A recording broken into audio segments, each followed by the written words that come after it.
So this is a project we've had laying around. It's an old door made into a display cabinet. Used to come in a set, but the other half of the door is damaged beyond repair. So we're going to take this, remove some of the paint, make a few changes, and hopefully make it better. We're going to use these Brillo pad style discs. That's going to be used on the grinder to remove the paint. So the goal here with the Brillo pad is to take off the paint on the flat front-facing boards. The amount of paint that's on this is about 4 or 5 layers, and using the Brillo pad will get it off without having to waste too much material. If I was to use a stripper and any kind of paint remover, it would take forever. So this is a much faster way for me to be able to take the paint off. All right, so this is what it looks like after I've removed most of the paint from the face of the cabinet. I like leaving some of the white in the wood like this. That way it matches the body. I'm gonna repaint the white on the body itself as well as the panels on the inside. I mean, not the panels, but the tops on the inside. But I do like keeping some of the white here to give it some of the aesthetic that you would see in a lot of the older style doors. Whenever you clean the older doors, you can't really remove all of the paint. So I kind of like the fact that that's in there. I mean, if I took stripper and paint stripper and actually started going to town with it on steel wool, it would actually remove it. But that's what I'm going to do for this, because I want to show the design of the wood, the way that they carved it. So I'm going to remove all the paint as much as I can with paint stripper from the bars. And these used to be windows. I'm really kind of on this top section here. I'm thinking about cutting this whole cross out, so that it will be a large panel at the top and a large panel at the bottom. But that's the next step.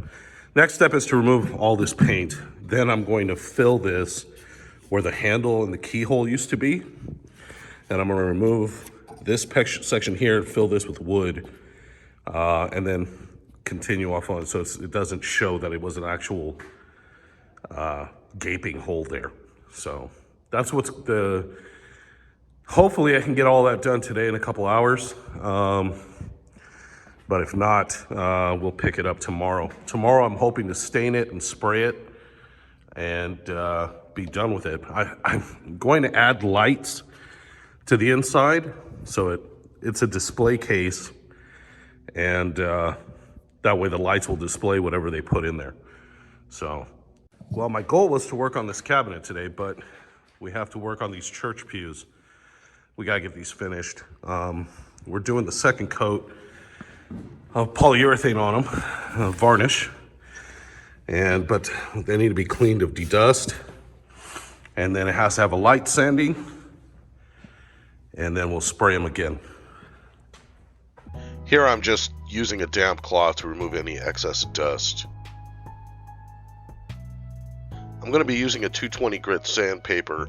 The goal here is not to actually sand off the original finish, but really just to remove any impurities and bumps that the oil-based stain may have collected before we put on the initial polyurethane spray. Again, this is going to be the step that happens before the second coat of polyurethane is applied. So these church pews came from a very large church here in El Paso, Texas. Originally there were 40 of them, and these are the last 4 that we have to finish. They came into us for just touch up. They had a lot of gum underneath them, dents, scratches. We did our best to try and touch them up as best as we could, and I think they came out really well. Tomorrow we're going to be working on the last coat of these, so we're going to finish sanding them, all 4 of them up, and then tomorrow we're going to go ahead and spray the last coat of polyurethane, and hopefully that'll be the end of that, and we can deliver them. Thanks for watching, everybody. I really appreciate it. Please like and subscribe, and feel free to give us any comments on future content that you would like to see. Thank you so much. Take care. Bye-bye.